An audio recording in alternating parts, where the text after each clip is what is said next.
والسلام على أشرف الأنبياء والمرسلين القاسم محمد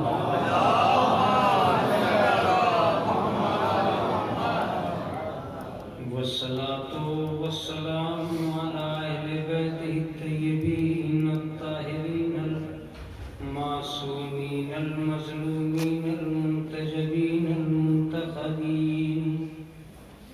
أما بعد فقد قال الله تعالى وتبارك في كتابه المحكم وخطابه المتقن وقوله أحسن. بسم الله الرحمن الرحيم. إنا خلقناكم من ذكر وأنثى وجعلناكم شعوبا وقبائل لتعارفوا إن أكرمكم عند الله أتقاكم. صلوات الله.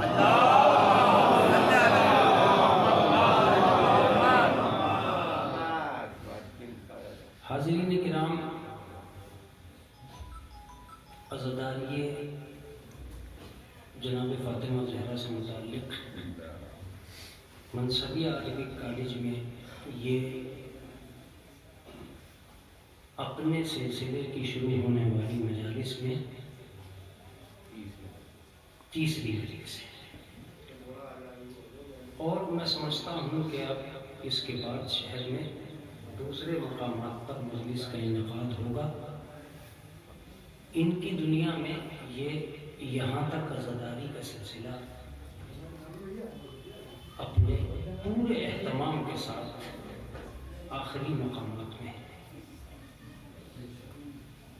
خطباء کرام واعظین نظام نے مسلسل اور مستقل جناب فاطمہ زہرا سے متعلق ہو کر آپ سے گفتگو کی ہے، اور وہ مستقل ان ایام عزا اور ایام فاطمیہ کا ایک فائدہ ہو کر ہماری نسل کو پہنچتا رہا ہے. آج ایک گرم قدر مجمع اگر منصبیہ عربک کالج میں بیٹھا ہے تو یہ نہ کسی کی محنت کا سرمایہ ہے اور نہ کسی کی دولت کی دین ہے. یہ صرف عظمت فاطمہ کو صرف اور صرف عظمت فاطمہ کو سلام ہے. جس نازک موسم میں آدمی اپنے بچوں کو گھر سے باہر نہیں دیکھنا چاہتا، وہ اس نازک موسم میں اپنے بچوں کو خود اپنے گھر سے دور لے کر آیا ہے. یہ محبت فاطمہ کی ہو سکتی ہے، کسی اور کی نہیں ہو سکتی. اس وقت آپ کا یہاں موجود ہونا، اصل عزاداری آپ کا آ جانا ہی ہے. اصل عزاداری گھر سے نکل کر عزم مصمم کر کے جناب فاطمہ کو سلام کرنے کے لیے ان کے نام پر مجلس میں ایک اہتمام کی شکل میں آپ کا یہاں تک آنا آپ کے ثواب کے لیے کافی ہے. آج دنیا اس طرح کی مجلس کو جب یوٹیوب پہ دیکھے گی تب اس کا دل ہلنے لگے گا کہ کل جنہیں ہم نے دولت لگا کر تنہا کرنا چاہا تھا، آج ان کے ساتھ اتنی بڑی تعداد آ گئی ہے. ان کی اتنی بڑی تعداد آ گئی ہے. میری آواز آپ تک کس طرح پہنچ رہی ہے میں نہیں جانتا. میں آیت کا ترجمہ بھی کروں گا اور تبصرہ بھی کروں گا، لیکن اہل بیت کے ساتھ ہوا یہ ہے کہ دشمن اور عداوت یہ چاہتی تھی کہ نسل اہل بیت نہ رہے.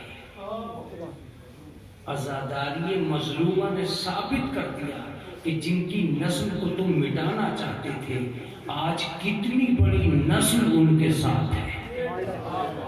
کتنی بڑی نسل ان کے ساتھ ہے.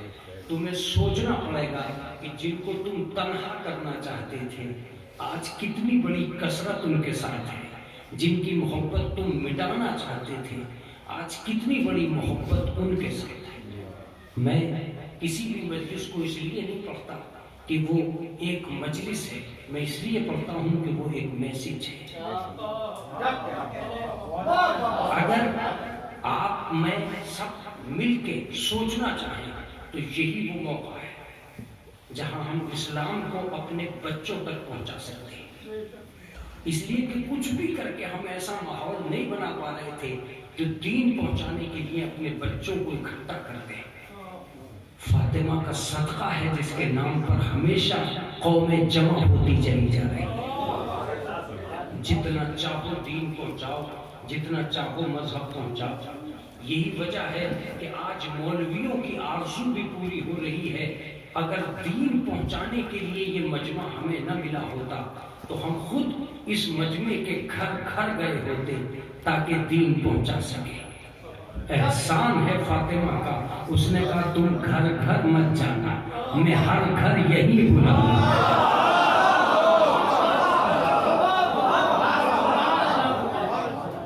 مجھے ہر گھر بلانا ہے، یہیں پہ بلا لوں گی، تم بس صحیح طریقے سے دین پہنچا دینا. آج خلوص کو سلام ہے، آج جذبات عقیدت کو سلام ہے، آج اس کے نام پہ آنے والی نسل کو سلام ہے. ایام عزا نے اس ساری دنیا کو ایک چیلنج عطا کر دیا ہے، ایک چیلنج عطا کر دیا ہے. عزاداری مظلومہ نہیں ہو رہی ہے، عقیدت کی وضاحت ہو رہی ہے. یہ لفظ اگر میرٹھ میں نہیں پہنچا تو کہیں نہیں پہنچے گا. عقیدت کی وضاحت ہو رہی ہے، اس لیے کہ عزاداری میں جب ہم کالے کپڑے پہن کے آئے تھے تو دوسرے لوگوں نے ہمارا گھیراؤ کر لیا. وہ بھی عشرے کے دن باہر نکل کے آ گئے کہ ہم بھی حسین والے ہیں. ہم نے سوچا ان سے کیسے دامن بچائے. یہ تو خود یزید کے خیمے سے نکل کے ہمارے ساتھ آ گئے کہ ہم بھی حسین والے ہیں. اتفاق سے ہمارے علماء نے، آیت اللہ حضرات نے ہم سے کہا کہ ایام فاطمیہ کرو.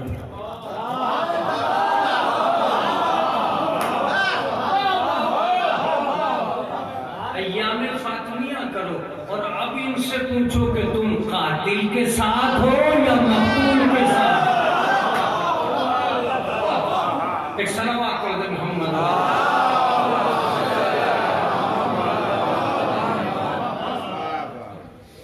ایام فاطمیہ، اس کا مطلب یہ کہ ایام فاطمیہ ایام عزا کو مخصوص کرنے آیا. ایام فاطمیہ ایام عزا کو مخصوص کرنے کے لیے آئے تاکہ دنیا کو پتہ چل جائے کہ جو اصلی تھے وہ کل بیٹے کے غم میں کھڑے تھے، آج ماں کے غم میں کھڑے ہیں. جو نقلی تھے وہ بیٹے کے آنگن میں تھے، ماں کے آنگن میں نہیں تھے. اس کا مطلب یہ ہوا کہ وہاں سے یہاں تک ہماری عقیدت کا یہ سفر ایک ممکنہ وجود کی دلیل بنتا جا رہا ہے. مجلس بہت مختصر ہوگی اور منصبیہ عربی کالج میں بیٹھے اس حسین مجمع کی نظر ہوگی. میں ایک مفکر ہوں، فکر کے آثار ہی آپ تک پہنچا سکتا تھا، اس کے علاوہ اور کچھ میری دنیا میں موجود نہیں ہے. جہاں جہاں لفظ قبولیت کا شرف حاصل کرتی چلی جائیں آپ حضرات بولتے رہیے گا. نہ میں آپ کے علم کو ٹوکوں گا، نہ آپ کی سماعت کو رہرو کروں گا. میں بس آپ سے اپیل کروں گا کہ اگر میری باتیں آپ تک پہنچ رہی ہیں تو آپ سماعت کرتے رہیے گا. آیت میں صرف ایک لفظ ہے جس سے مجھے بحث کرنے کے لیے کہا گیا ہے اور مجھ سے یہ اپیل ہے، وہ خود بخود آگے آ رہے ہیں. ایک صلوات پڑھ دیں محمد علی.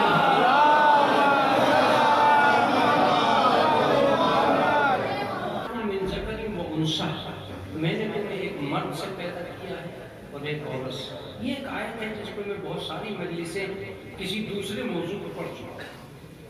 یہ جو کیمرے والے کہہ رہے تھے کہ آپ کے فائدے کی چیزیں، یہ فائدہ کیمرے میں پہلے سے کہتے ہیں. بہت ساری باتیں میں اسی آیت سے متعلق پڑھ چکا ہوں، لیکن آج میں نے چاہا کہ میں اسے جناب فاطمہ کے تعلق سے بھی پڑھ کے دیکھتا ہوں کہ اس میں کیا پایا جاتا ہے.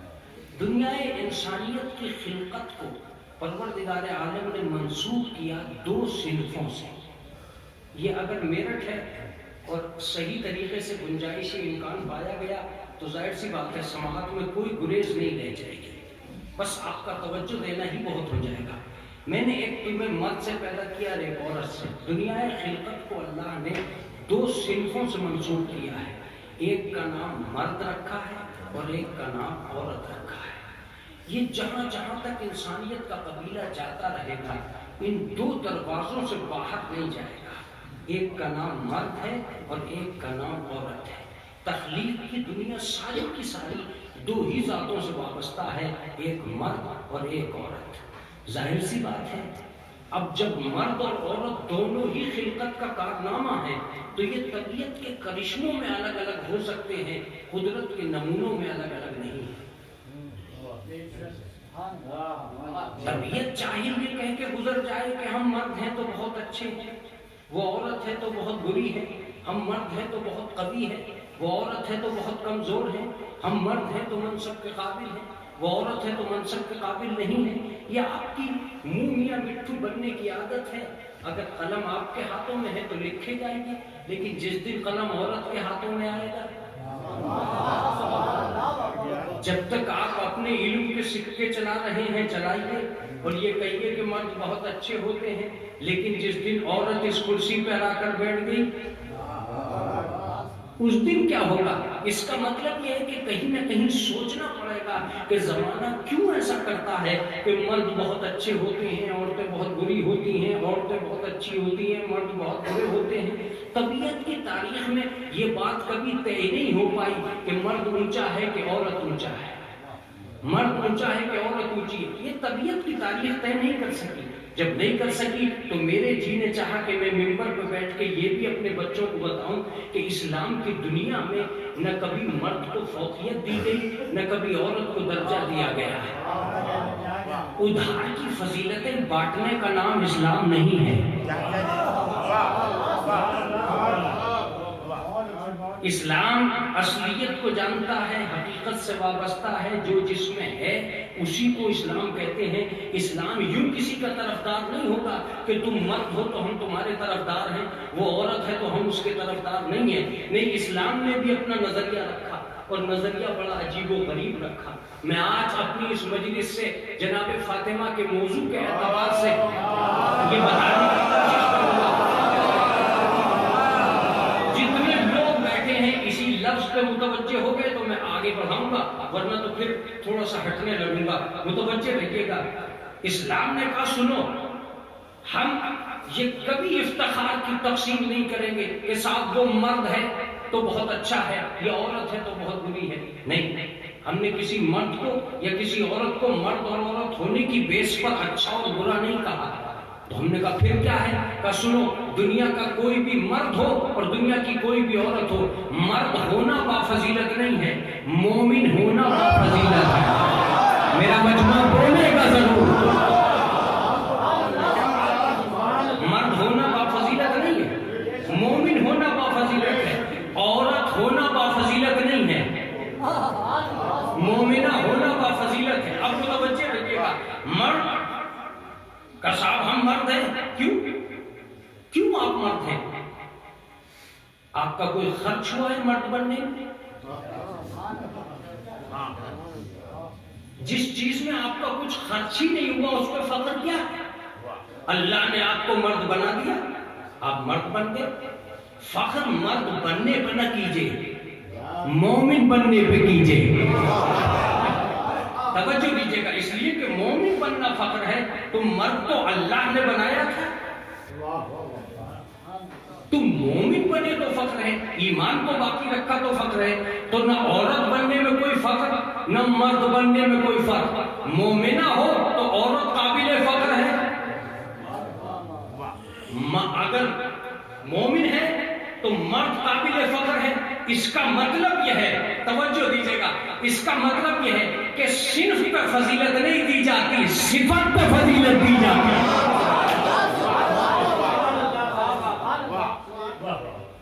شخص پہ فضیلت تقسیم نہیں ہوگی، شخصیت پہ فضیلت تقسیم ہوگی۔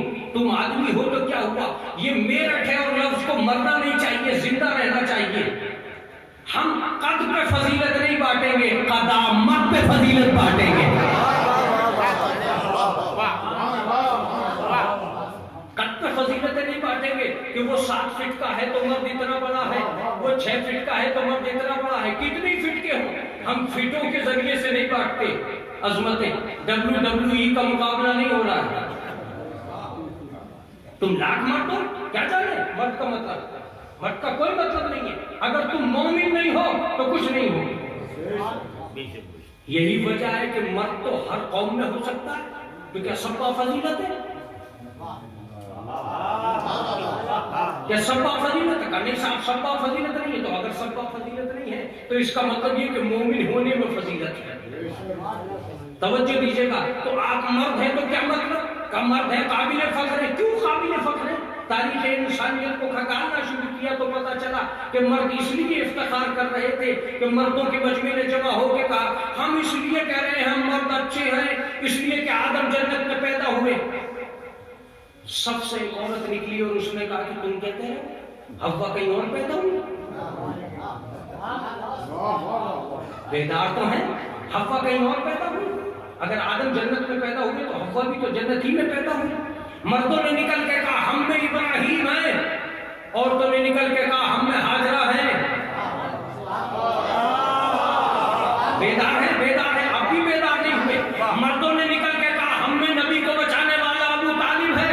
عورتوں نے نکل کے کہا کہ ہم میں دولت لٹا کر نبی کو بچانے والی خدیجہ ہے.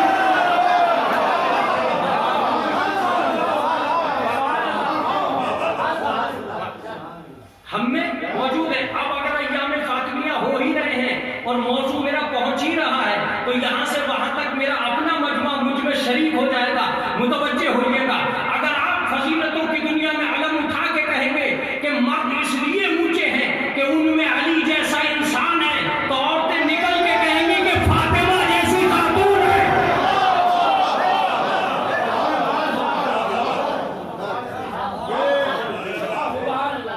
اگر تم یہ کہتے ہو کہ ہم علی جیسے انسان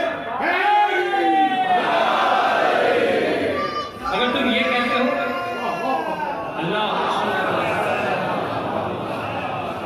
اگر تم یہ کہتے ہو کہ ہم میں علی جیسا مرد موجود ہے تو عورتیں نکل کے کہتی ہیں کہ ہم میں فاطمہ جیسی خاتون موجود ہے. دوسرا جملہ گم نہ ہو جائے. آپ کی عدم توجہی میں اس لیے مجھے رکنا پڑ رہا ہے. توجہ دیجیے گا. اگر خون دے کر اسلام بچانے والے کو حسین کہتے ہیں میری آواز پہنچ رہی ہے. اگر خون دے کر اسلام بچانے والے کو حسین کہتے ہیں تو رضا دے کر حسین کو بچانے والے کو زینب کہتے ہیں.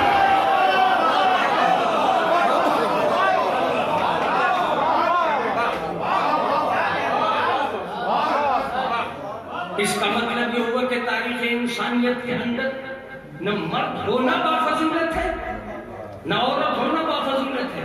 اگر تم مومن ہو تو فضیلتوں کی وارث ہو. اگر تم مومنہ ہو تو فضیلتوں کی وارثہ ہو. ہم کبھی بھی ایسا نہیں کریں گے کہ صرف مرد ہونے پر فضیلتوں کی تقسیم کر دیں یا عورت ہونے پر فضیلتوں کو بانٹ دیں. اسلام ہے اسلام. جو جیسا کرے گا اس کو اتنا ہی دیا جائے گا. جملہ ہے خدا کے قسم. اب اگر میں قمر سلطان یہ سوچ کر مجلس پڑھوں کہ لفظوں کی دنیا میں کاریگری کر کے چلا جاؤں تو یہ میرے آنے کا نقصان ہوگا. آپ کے پہنچنے کا نقصان ہوگا. میں اپنے بچے کو اطمینان دلاؤں گا کہ پروردگار عالم نے مرد ہونے پر یا عورت ہونے پر انعام تقسیم نہیں کیے. ایک لفظ رکھا ان لا نضيع عمل عامل منکم من ذکر و انثى. سنو ہم کسی بھی عامل کے عمل کو برباد نہیں کرتے چاہے وہ مرد ہو یا وہ عورت ہو. ایک سلوات پڑھ دے محمد علیہ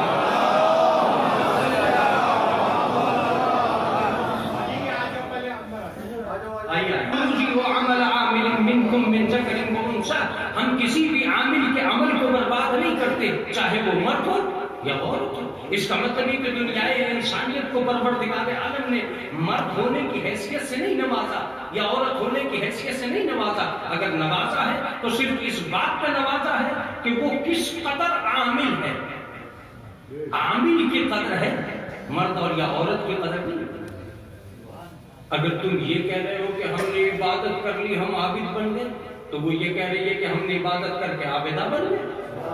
تم نے زہد کو اختیار کر لیا زاہد بن گئے. اس نے زہد کو اختیار کر لیا زاہدہ بن گئے. تم نے کربلا کی زیارت کر لی زائر بن گئے، اس نے کربلا کی زیارت کر لی زائرہ بن گئی، تم حاجی بن کے آ گئے، وہ حجن بن کے آ گئے، اب کیا کرو گے؟ اس کا مطلب یہ کہ کسی بھی میدان میں عورت کی استقامت کو منع نہیں کیا جا سکتا اور روکا نہیں جا سکتا۔ اگر نہیں روکا جا سکتا تو اسلام اس کی حمایت کرتا ہے کہ ہم نے عورتوں کو کبھی کمزور نہیں مانا اور ناقص نہیں مانا ہے۔ ہم یہ نہیں چاہتے ہیں کہ تم عورتوں کو ناقابل برداشت بیان کرو۔ اسلام کا اصول یہ ہے کہ اگر عورت کامیاب ہے تو ہم مردوں سے زیادہ مرتبہ دے دیں گے۔ توجہ دیجیے گا، آیت سنانا میرا کام ہے۔ وَجْعَلْنَاهَا وَابْنَاهَا آیَةً لِلْعَالَمِينَ، ہم نے مریم کو اور عیسیٰ کو دونوں کو عالمین کے لیے آیت بنا دیا۔ آپ تک میری بات پہنچی ہی نہیں ہے، توجہ دیجیے گا۔ اب اگر بات پہنچ گئی تو ٹھیک رکوں گا، ورنہ کبھی نہیں رکوں گا۔ دنیا یہ سوچ سکتی ہے کہ عیسیٰ تو اس لیے آیت بنے عالمین کے لیے کہ وہ نبی ہے، مریم کیوں بن گئی؟ توجہ دیجیے گا، مریم کیوں آیت بن گئی؟ اس کا مطلب یہ کہ پروردگار یہ کہنا چاہتا تھا اگر عیسیٰ نبی ہو کر آیت ہے تو مریم بغیر نبی آیت ہے۔ ابھی بھی بات نہیں پہنچی عزیزوں، لفظ سنیے میرے۔ اگر فاطمہ زمین پہ نہ آتی تو یہ پتہ ہی نہ چلتا کہ عہدوں کے باہر بھی کوئی قابل عظمت ہے۔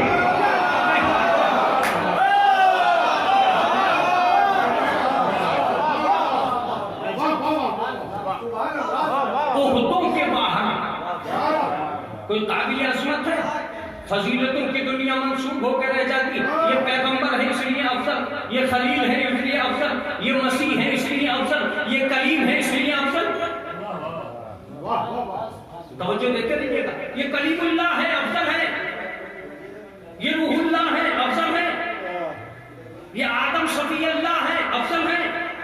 کوئی ایسا بھی آئے گا جو نہ نبی ہو نہ امام، جو نہ نبی ہو نہ امام مگر افضل ہو؟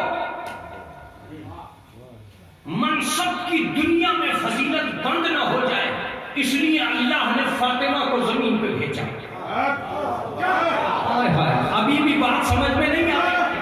منصب کی دنیا میں فضیلت بند نہ ہو جائے اس لیے اللہ نے زمین پہ فاطمہ کو بھیجا تاکہ دنیا کو پتہ چل جائے کوئی منصب نہیں ہے مگر ہر منصب دار سے اونچی ہے۔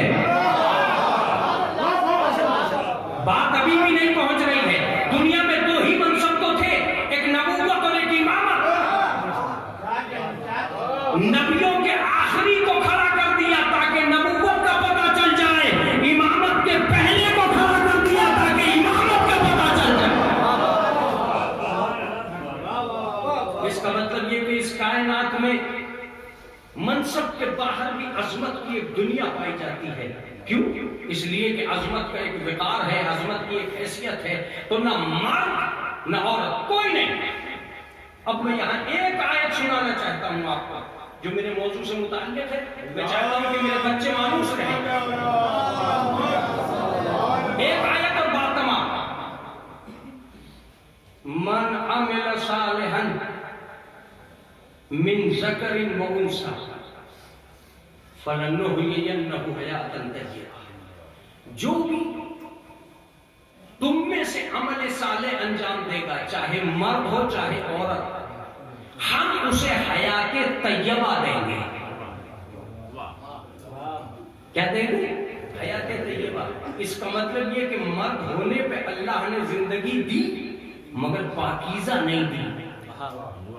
جب عمل صالح کیا تب اللہ نے کہا کہ ہم نے پاکیزہ زندگی دی ہے۔ عزیزوں، میں بھری ہوئی مجلس سے ایک جملہ آج کہنے آیا ہوں۔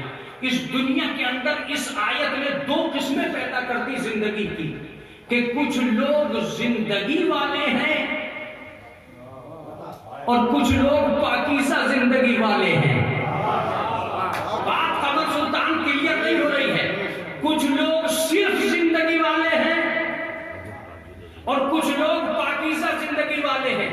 جو زندگی والے ہیں وہ صرف کھانا جانتے ہیں، جو پاکیزہ زندگی والے ہیں وہ حلال کھانا جانتے ہیں۔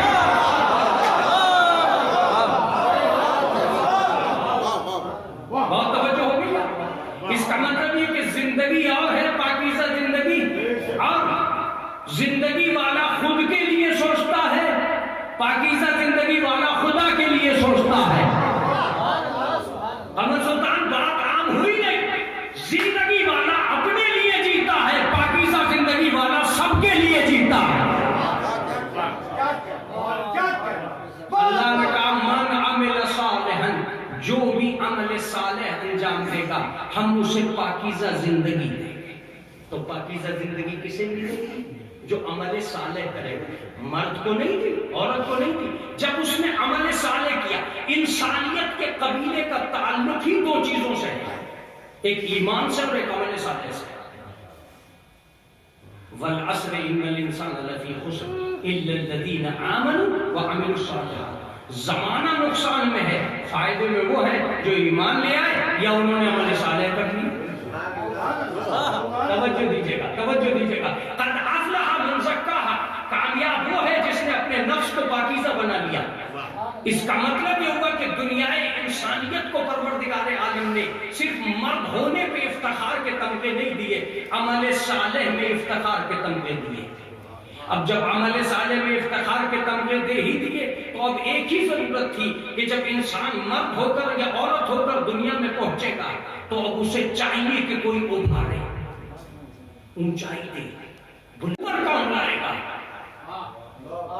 آدمیت کو اوپر ابھارنے کے لیے اللہ نے اہل بیت کو زمین پہ بھیجا۔ میں اپنی مجلس تمام کر چکا اس جملے میں، اللہ نے زمین پہ بھیجا۔ کیوں؟ اس لیے کہ تاکہ تختہ عظمت کو الٹ دیا جائے اور انسانیت کو کمال عطا کیا جائے۔ کیسا کمال؟ انسان جتنی پستیوں میں ہے اسے بلندی دی جائے۔ چنانچہ پہلے محمد کو بھیجا، جاؤ محمد ہر چیز کو بلندی دو۔ متوجہ رہیے گا، محمد نے زمین پہ قدم رکھا اور مکے کو معظمہ بنا دیا۔ توجہ دیتے رہیے گا، جب وہ مکے کو معظمہ بنا چکا تو اس کے عزم مصمم نے سفر بلندی اور بڑھایا۔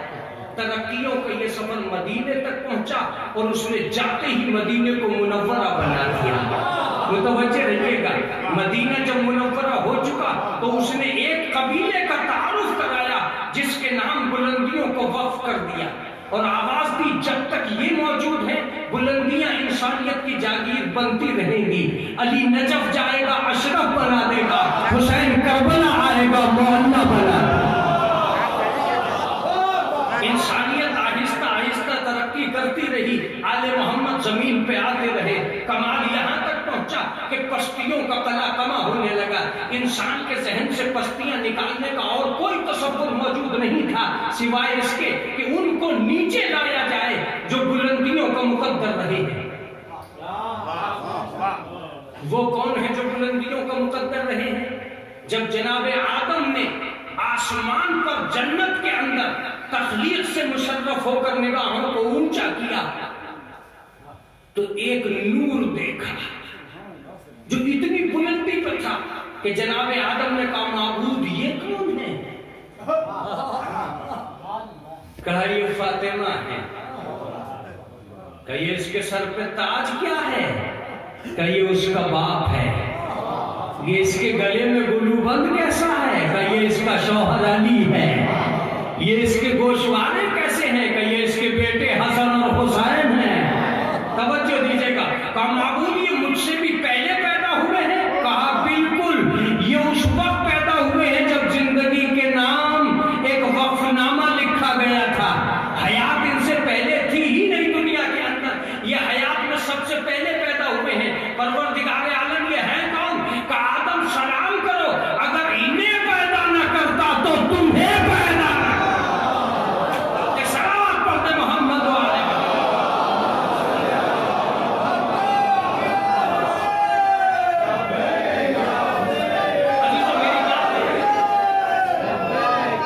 میری بات بہت قریب سے گزر گئی ہے، میں نہیں چاہتا ہوں کہ آپ کو ڈسٹرب کروں، جلدی جلدی دو چار لفظ اور بات کرا۔ متوجہ رہیے گا، لہذا انہوں نے آسمان سے نیچے آنا شروع کر دیا جنہوں نے ہر چیز کو اوپر جانے کے لیے تیار کر دیا۔ پتہ نہیں میرا مجمع کیوں نہیں بول رہا۔ اگر یہ نہ آئے ہوتے تو نہ کوئی چیز اوپر سے نیچے آتی ورنہ کوئی چیز نیچے سے اوپر جاتی. کیا مطلب؟ اگر محمد نہ آتے تو قرآن نیچے نہ آتا، فاطمہ نہ آتی تو دعائیں اوپر نہ جاتی.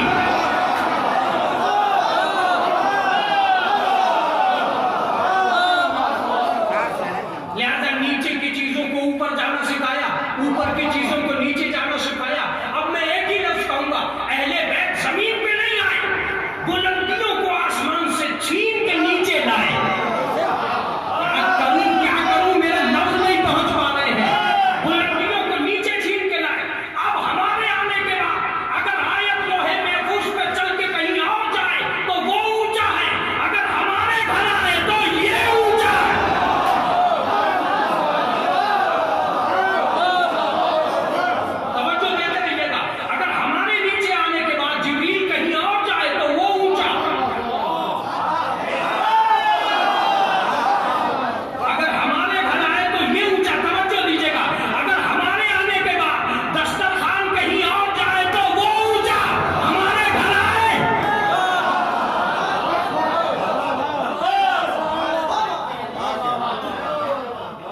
دنیا کو یقین نہ جائے کہ ہم زمین پہ آ گئے ہیں، اس لیے ہم نے آسمان سے بہت سی چیزوں کو منگایا.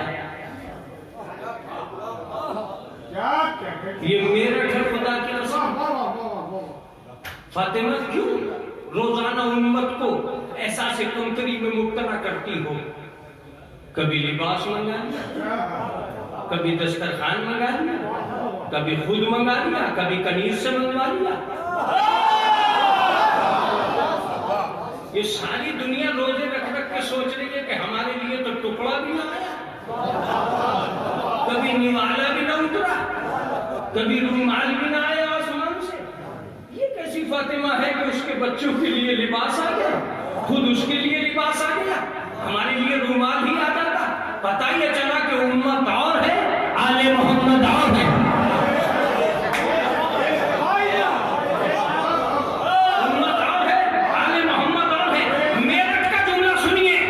شاپنگ سینٹر سے خریدے ہوئے کپڑے پہننا اور ہے، جنت سے منگایا لباس پہننا.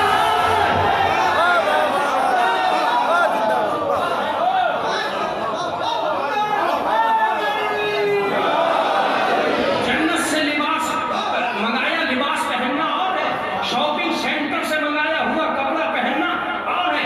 ایک جملہ اور ہے، ہوٹل کا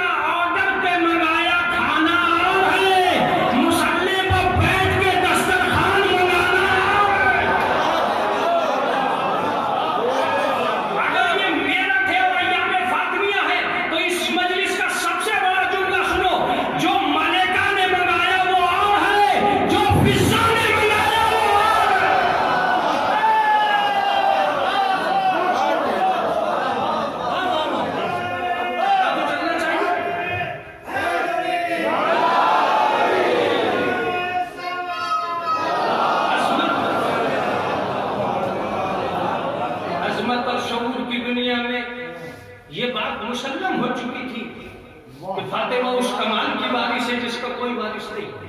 متوجہ رہیے گا، لباس منگا لیا، کبھی دسترخوان منگا لیا. امت احساس کمتری کا شکار ہوتی جا رہی ہے. ہمارے لیے جو نہیں آتا. رمضان میں مئی جون کے مہینے میں اتنے روزے رکھے، عبداللہ کی طرف سے افطار ہوا، حمید الحسن کی طرف سے افطار ہوا، رحمان کی طرف سے افطار ہوا، کبھی پروردگار کی طرف سے افطار نہیں ہوا.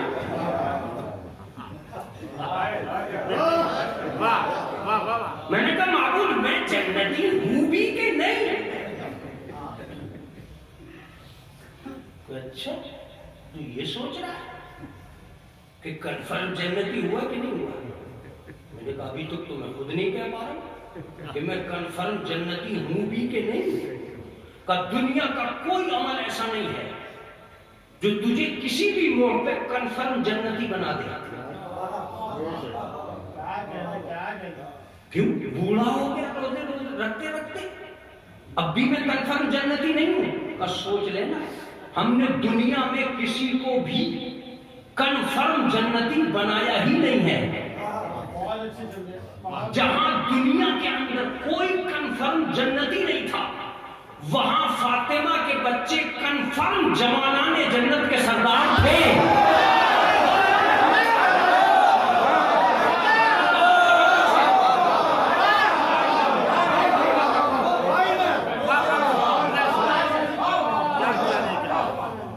ہے کوئی جو نکل کے یہ کہہ دے کہ میں نے روزہ رکھ لیا میں جنتی ہو گیا, میں نے حج کر لیا میں جنتی ہو گیا, میں نے خیرات کر دی میں جنتی ہو گیا, میں نے دیگ لٹا دی میں جنتی ہو گیا, میں نے فلاں کو کپڑے پہنا دیے میں جنتی ہو گیا, میں نے 10 لوٹے مسجد میں دیے میں جنتی ہو گیا. 10 یا 30 لوٹے دے تب بھی کیا ہوگا؟ کنفرم جنتی نہیں ہو سکتا. تو امت کا کوئی بوڑھا کنفرم جنتی نہیں ہو سکتا, اور فاطمہ کے بچے جوانان جنت کے سردار کنفرم.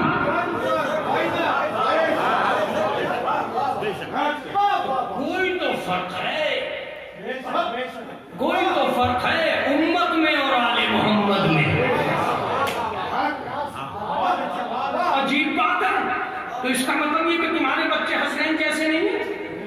اگر ہیں تو بتا تم جنتی ہو. کیا گارنٹی ہے کہ حسنین جنتی ہے؟ میں نے کہا پہلی گارنٹی کہ رسول نے کہا, دوسری گارنٹی کے لباس بھی آیا,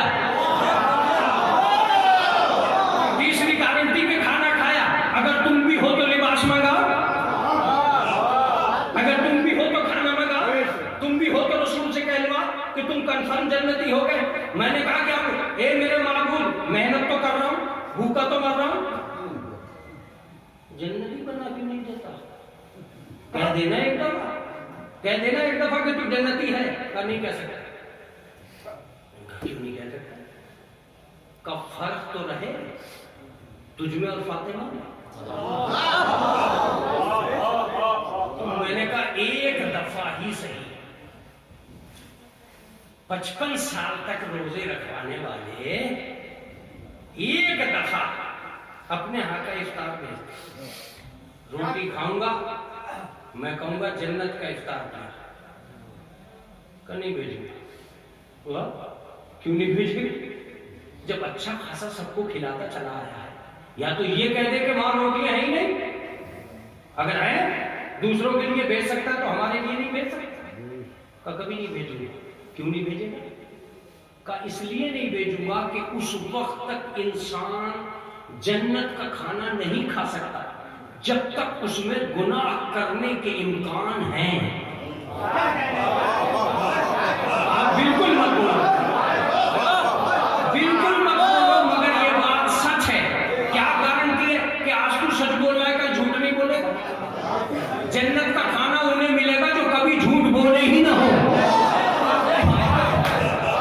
کیا گارنٹی ہے کہ تو آج اچھا ہے کل کو اچھا نہیں رہے گا, کل کو اچھا ہی رہے گا؟ جنت کا کھانا انہیں ملے گا جو ہمیشہ اچھے رہے ہیں. جن کے یہاں یہ کنفرم گارنٹی ہوگی کہ وہ گناہ نہیں کریں گے ان کو جنت کا کھانا ملے گا. میں نے کہا اس کے لیے مجھے کیا کرنا پڑے گا؟ کہ تجھے مرنا پڑے گا.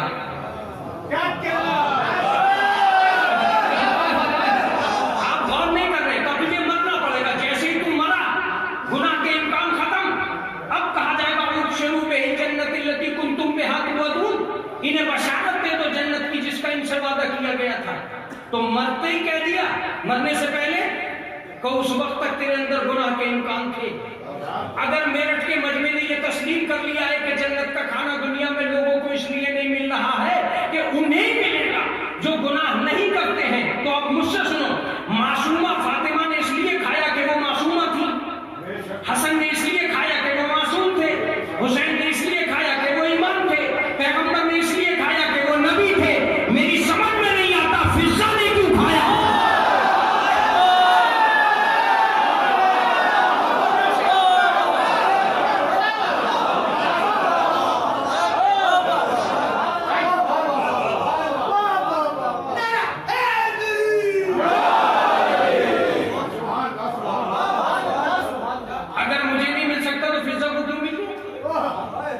اگر کنیز کو نہیں مل سکتا تو انہیں کیوں مل گیا؟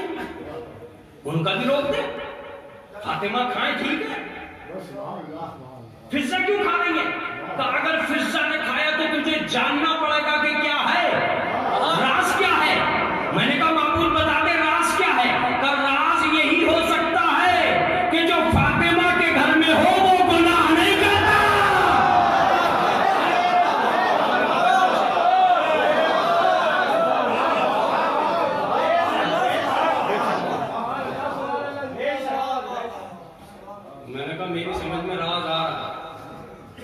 یہ جو ہمیں ٹکڑے نہیں مل رہے ہیں انہیں دسترخوان مل گئے، ہمیں رومال نصیب نہیں انہیں پورا لباس مل گیا، تو یہ کہنا چاہتا ہے کہ تم ابھی امتی ہو، محنت کرو۔ اور وہ تو کنفرم جنتی تھے، کہا کنفرم جنتی کی بات کر رہا ہے؟ میں نے فاطمہ کے گھر میں دسترخوان ایک مرتبہ نہیں بھیجا، کئی مرتبہ بھیجا، تاکہ قیامت تک امت کو یہ احساس رہے۔ لفظ کے بعد بہت دیر میں چپ رہوں گا اور آپ بولیں گے۔ قیامت تک امت کو یہ احساس رہے کہ جا کے کھانے والے اور ہیں، منگا کے کھانے والے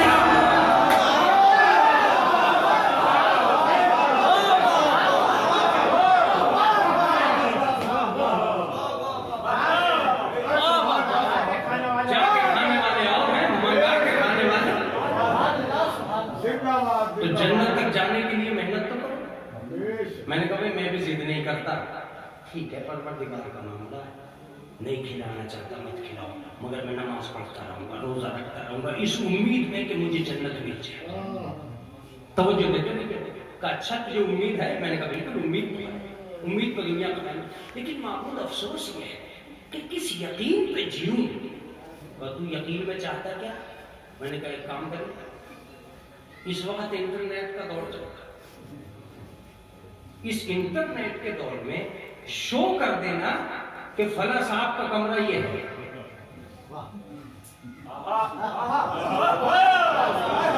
اب تو دنیا اپنا میپ نیٹ پر ڈال رہی ہے، تو بھی ڈال دے کہ اتنے مومنین ان کی جنت میں یہ جگہ ہے، کم سے کم دیکھ کے ہی جی لوں گا۔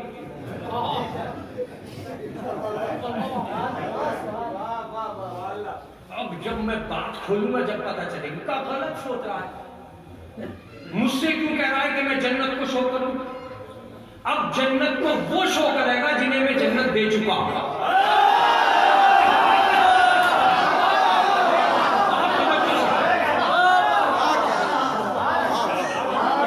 اس وقت ہندوستان کا میپ کون شو کرے گا؟ جو ہندوستان کی سرکار ہے۔ لیکن کیا ہندوستان میں جو سرکار ہے، جس کی سرکار ہے، وہ مالک ہے ہندوستان کی؟ مالک نہیں ہے، وارث ہے۔ اس کا مطلب یہ کہ ہندوستان کس نے بنایا؟ بحث یہ نہیں ہے۔ جنت کس نے بنائی؟ بحث یہ نہیں ہے۔ آج کل حکومت کس کی ہے؟ بحث یہ ہے۔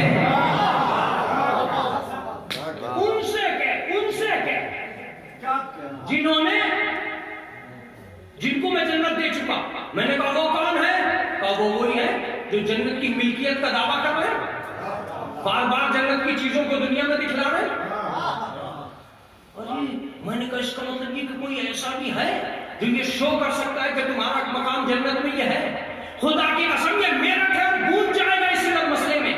دنیا میں کوئی آدمی نہیں ایسا آیا جس نے یہ بتایا ہو کہ تمہارا مقام جنت میں یہ ہے۔ کسی مسجد سے آواز اٹھی ہو تو بتاؤ، کسی تاریخ میں یہ لفظ آیا ہو تو بتاؤ کہ کسی نے یہ کہا ہو کہ جنت میں یہ مقام ہے۔ خدا کی قسم ایک جگہ ایسی تھی جہاں حسین کھڑے تھے اور ہر آدمی کو بتا رہے تھے حبیب یہ تمہارا مقام ہے، سہیل یہ تمہارا مقام ہے، سعید یہ تمہارا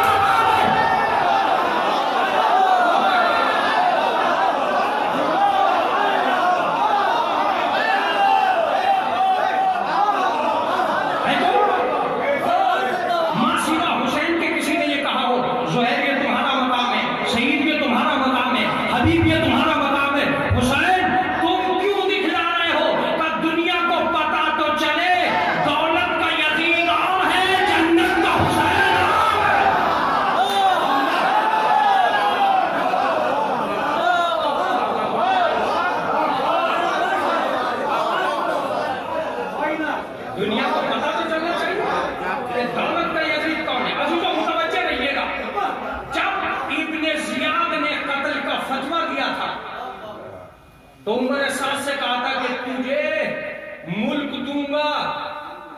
جب حسین نے حر کو مقتل میں بھیجا تو کہا کہ حر یہ تیرا مقام ہے جنت میں، جو جس کا مالک تھا وہ دکھا رہا تھا۔ کیا جملہ ہے میرا، کیا جملہ ہے میرا۔ اس کے پاس ملکیت تھی تو اس نے ملک دکھلایا، حسین کے پاس جنت تھی.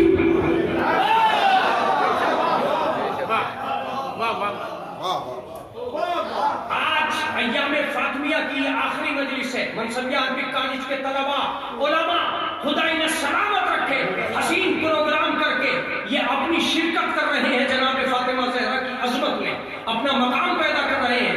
ان سامعین کو خدا سلامت رکھے جنہوں نے موسم کو چیلنج کر کے کہا کہ موسم کی حکومت اپنی جگہ ہے, اہل بیت کی محبت اپنی جگہ.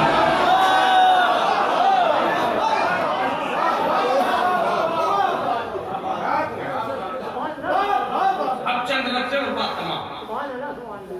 صاحب کیا ضرورت ہے جناب فاطمہ کی؟ میں ایک ہی لفظ کہوں گا, کوئی ضرورت نہیں جناب فاطمہ کی, مگر جناب فاطمہ نام ہے اس دنیا کی عظمت کو ایک قدم آگے بڑھانے کا. کیا کہا میں نے؟ ایک قدم آگے بڑھانے کا. اگر حسین لفظ ہے تو سمجھ میں آ گیا. اب تک کی تاریخ انسانیت میں ایک ہی نظارہ ساری دنیا نے دیکھا تھا. جو پیغمبر آیا وہ فرشتوں سے لیتا رہا. کیا کہنا ہے؟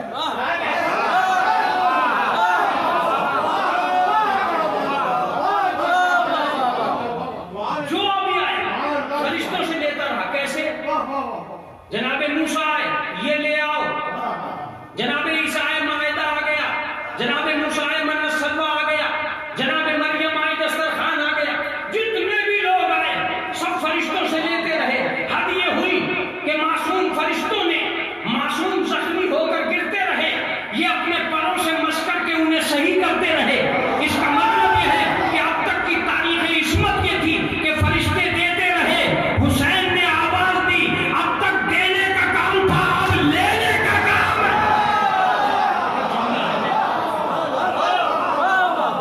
اب لینے کا کام آیا ہے. لو درست پر لے جاؤ.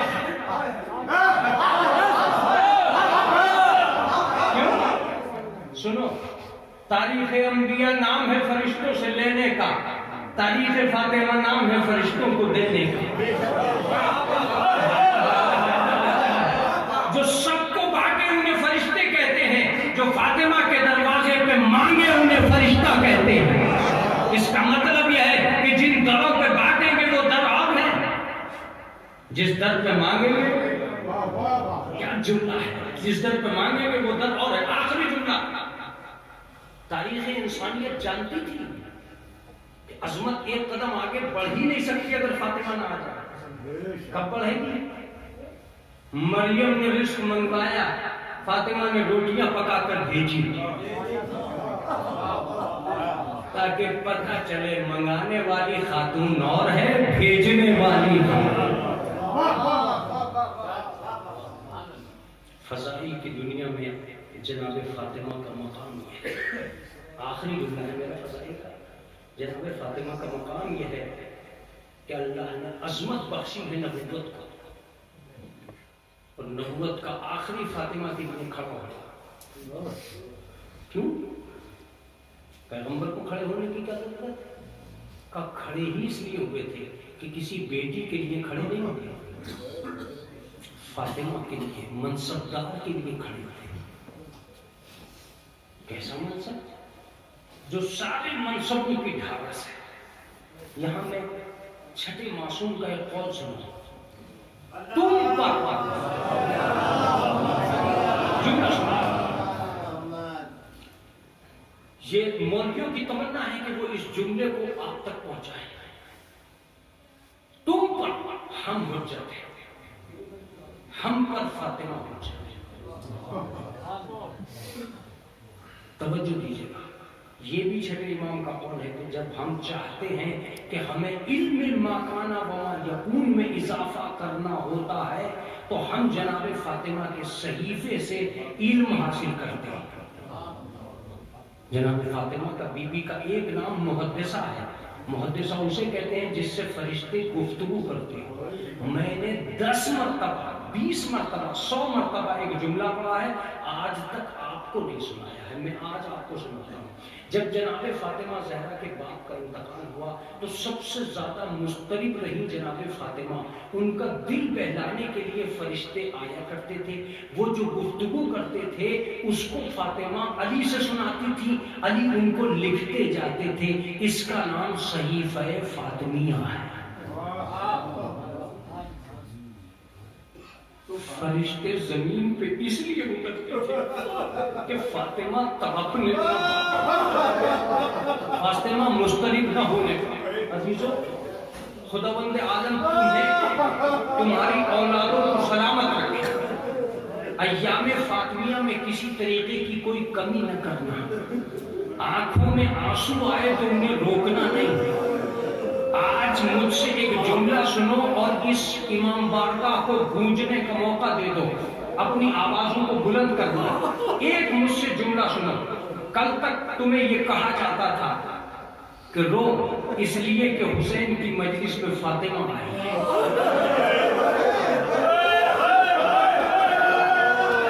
آج تم سے کہتا ہوں کہ فاطمہ کی مجلس میں حسین آئے۔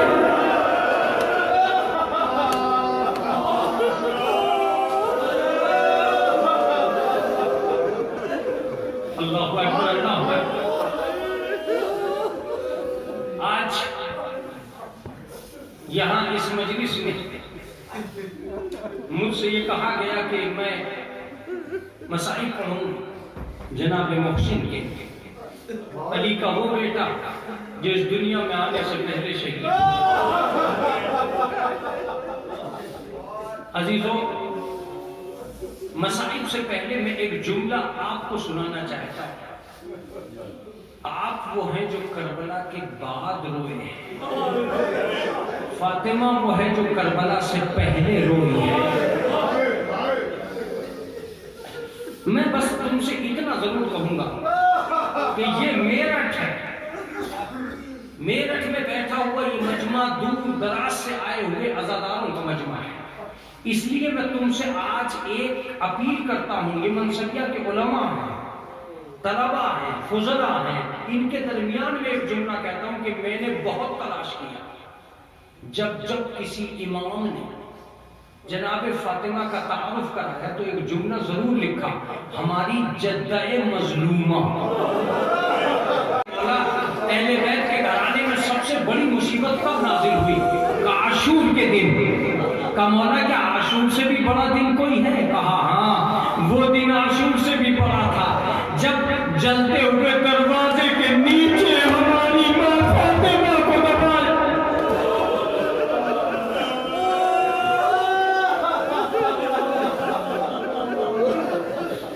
بچوں کو ملک۔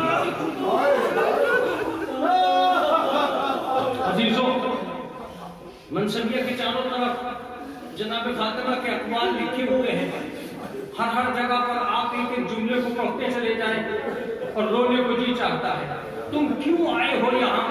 میں آج تمہارا ترجمہ کرتا ہوں، اور تم بھی صرف اس لیے آئے ہو جو جناب فاطمہ نے کہا تھا۔ جانتے علی مرتضیٰ کا ہاتھ پکڑا جناب فاطمہ نے، اور ہاتھ پکڑ کے کہا کہ یا علی میں نے سنا ہے کہ لوگ آپ کو سلام نہیں کرتے۔ کہ فاطمہ میں سلام کرتا ہوں لوگ جواب نہیں دیتے۔ روایت بتاتی ہے کہ جناب فاطمہ زمین کو بیٹھ گئی اور بیٹھ کے ایک جملہ کہا کہ علی میں تمہیں صبر کی تلقین کرتی ہوں۔ یقیناً یہ بہت بڑی مصیبت ہے۔ روایت یہ بتاتی ہے کہ یہاں جو چیز جناب فاطمہ زہرا نے کہی ہے، جتنا روئیے گا اتنا کم ہے۔ علی مرتضیٰ میرے پاس بیٹھا، جناب علی مرتضیٰ کو پاس بٹھایا، اپنے ہاتھوں کو بلند کیا، پروردگارا میں علی کو تیرے حوالے کرتی ہوں۔ کیا جملہ کہا؟ پروردگارا میں علی کو تیرے حوالے کرتی ہوں۔ اور اس کے بعد جناب علی مرتضیٰ کی طرف رخ کر کے کہا کہ یا علی قیامت تک آنے والی میری نسل کو میرا سلام پہنچا۔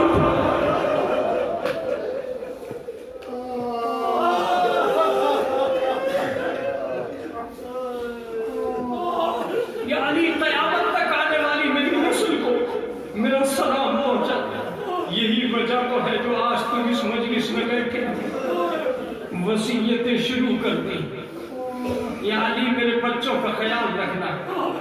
روایت بتاتی ہے کہ جناب زینب کے پاس آئی اور جناب زینب کے پاس آ کے کہا کہ میری لاڈلی، اگر میرے اعمال میں سے کوئی عمل تیری سمجھ میں نہ آتا ہو تو تو آج مجھ سے پوچھ لے۔ جناب زینب نے کہا سب کچھ سمجھ میں آتا ہے، درس کیسے دیا جائے گا، حدیثیں کیسے سنائی جائیں گی، گھر کیسے سنبھالا جائے گا، کنیزوں کو عزت اور شرف سے کیسے رکھا جائے گا، غلاموں کے ساتھ کیسے برتاؤ کیا جائے گا، لوگوں کو کیسے تعلیم دی جائے گی، سب کچھ سمجھ میں آ گیا میری مادر گرامی، مگر آپ یہ سوال کیوں کر رہی ہیں؟ کہا بیٹی میں عنقریب تجھ سے جدا ہونے والی ہوں۔ کہا اماں آپ کے اعمال میں سے ایک عمل ایسا ہے جو میری سمجھ میں کبھی نہیں آیا۔ کہا بیٹا میں کہہ رہا ہوں اس کے بعد اگر تابوت بھی آ جائے تو کم نہیں ہوگا۔ روایت بتاتی ہے کہ جناب زینب نے پوچھا اماں ایک بات میری سمجھ میں نہیں آئی۔ کہا کیا بیٹا؟ کہا کہ میری بات یہ سمجھ میں نہیں آئی کہ آپ راتوں کو جگہ جگہ کر حسین کو پانی کیوں پلاتے ہیں؟ جناب فاطمہ نے کلیجے سے لگا لیا، آواز دی بیٹا جب سے میں نے سنا ہے کہ میرا لال پیاسا ذبح کیا جائے گا میں راتوں کو سوچتی ہوں اے حسین تجھے پیاس تو نہیں لگی، یہ حسین کی پیاس نہیں ہے، یہ ایک ممتا کی پیاس ہے۔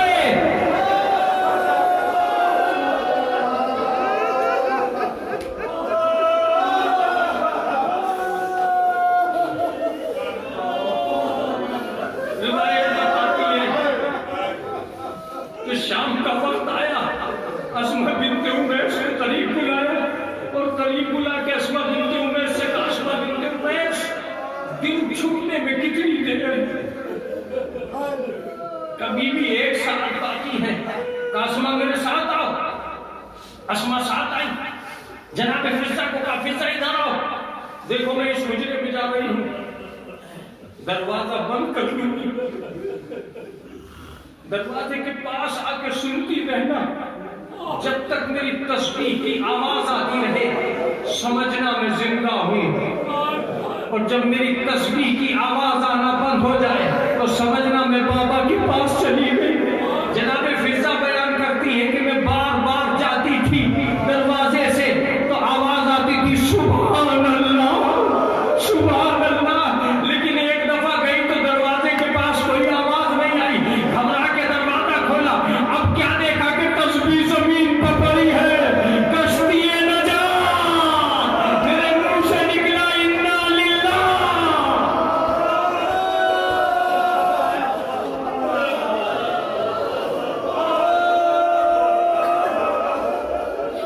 عزیزوں گریا کرو، رو، پرسا دو، کس کو؟ امام زمانہ کو، اپنے آپ کو حوالے کرو امام کی، تمہاری آوازیں بلند ہونی چاہیے۔ فضہ بیان کرتی ہے کہ اتنے میں دروازے کو کسی نے دستک دی، میں نے دروازہ کھولا، کیا دیکھا کہ حسن اور حسین گھبرائے ہوئے میرے پاس آئے، اے بیٹو کھانا کھا لو، کہا چھوڑو ہمیں، یہ بتاؤ ہماری ماں کہاں ہے؟ کہا بیٹا پہلے تم کھانا کھاؤ، کہا نہیں ہماری ابا کہاں ہے؟ جناب امام حسن کہتے ہیں ہمیں معلوم ہے ہماری ماں کہاں ہے۔ کہا کیوں؟ کہا ہم رسول کی قبر پر بیٹھے تھے کہ اچانک قبر سے دو ہاتھ نکلے ہمارے سر پہ آئے اور آواز دی اے حسن۔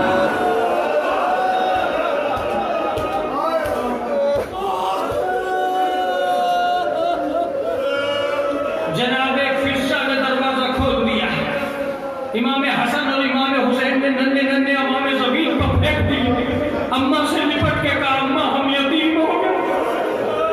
روایت بتاتی ہے کہ جناب حسن اور جناب حسین مسجد میں پہنچے اور مسجد میں پہنچنے کے بعد کیا دیکھا؟ علی مرتضیٰ سجدے میں ہے، آواز دیتے ہیں سبحان ربی الاعلیٰ و بحمدہ۔ دونوں شہزادے دونوں طرف بیٹھ گئے، علی مرتضیٰ نے دیکھا بیٹا کیا ہوا؟ کہا بابا ہم یتیم ہیں۔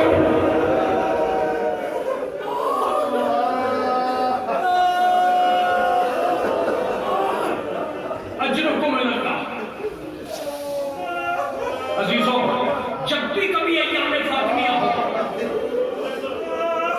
میں مسائل پڑھ چکا چونکہ آج شہادت کی تاریخ تھی اس لیے مجھے یہ سب پڑھنا ضروری تھا. اب میں تابوت کے لیے مسائل پڑھتا ہوں. جب بھی کبھی مجلس ہو، میرٹھ والوں، اس مجلس میں بیٹھنے والوں، شیعوں، آل محمد کی 3 بیٹیوں کا ذکر تمہارے پاس آتا ہے. کبھی تم نے سوچا ہے ان 3 بیٹیوں کا کیا حال ہوا؟ ایک محمد کی بیٹی فاطمہ زہرا، ایک علی کی بیٹی زینب کبریٰ اور ایک حسین کی بیٹی سکینہ بنت الحسین. فاطمہ زہرا امت سے فدق مانگ رہی تھی، زینب امت سے چادر مانگ رہی تھی، سکینہ امت سے پانی مانگ رہی تھی.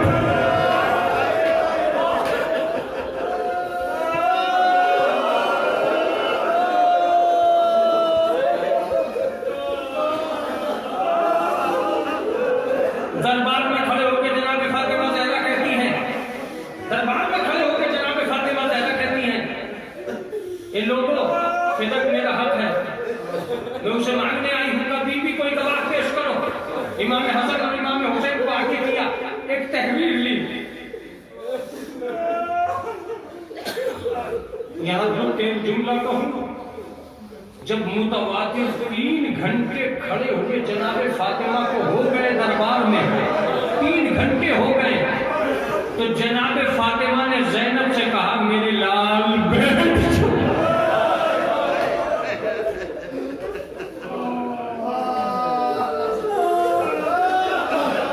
جا میرے لال، اب کھڑے ہونے کی سکت نہیں. اپنے بچوں کو لے کے دربار میں گئی جناب فاطمہ سے. عزیزوں، میں زیادہ نہیں پڑھ سکتا. جب تحریر سامنے کی کہ میرے بابا نے یہ مجھے تحریر لکھ کے دی ہے، روایت بتاتی ہے کہ تحریر کو ہاتھوں سے لیا گیا اور فاطمہ کے سامنے پھاڑ کے پھینک دیا گیا. میں پڑھ نہیں پا رہا ہوں لیکن مجھے پڑھنا پڑتا ہے کہ جناب فاطمہ زمین کو بیٹھی اور ایک ایک ٹکڑے کو اٹھا کر اپنے دامن میں رکھا، اپنے حسین کا ہاتھ پکڑ کے کہا چلو بیٹا حجت تمام ہو گئی.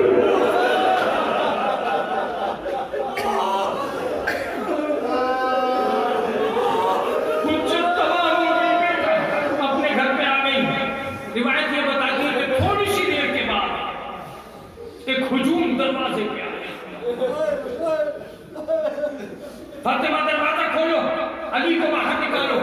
کہا میری زندگی میں کوئی ابو الحسن تک نہیں پہنچ سکتا.